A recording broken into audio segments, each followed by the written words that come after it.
Yeah, you touched on something earlier, actually. I think it's a really interesting point about you also need to manage that inside your own team. So perhaps I'll come back to you, Neil, on that in terms of what some of the activities or things that you have introduced in your own teams that you have found has been beneficial to your internal team performance. Well, I think particularly over the last 12 months is learning to collaborate and share information in a remote setting. It's a lot easier when you're in the office and you can kind of sit down and have a quick meeting, or you're kind of aware of what's going on around you. At the moment, we're not.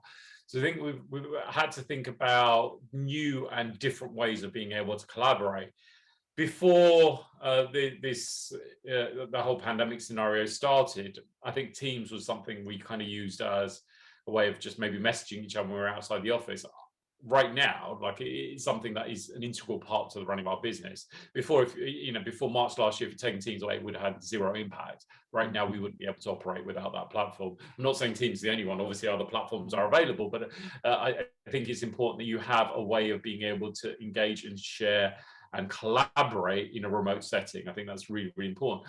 But as what we promote for our clients is also to understand where we are right now. So one of the things that we did was we did an internal audit to look at where we were, look at what the challenges and the pinch points were, and look at what was our plan and what were we going to put into place to ensure that we were going to address them.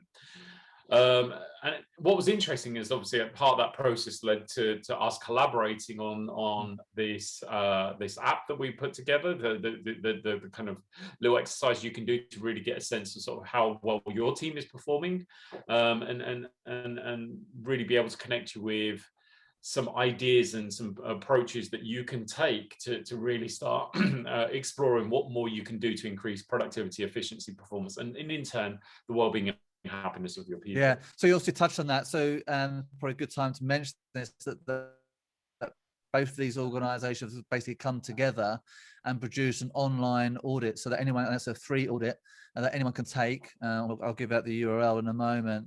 And so, we welcome everyone to come along, and it's just a handful of questions. I can't remember.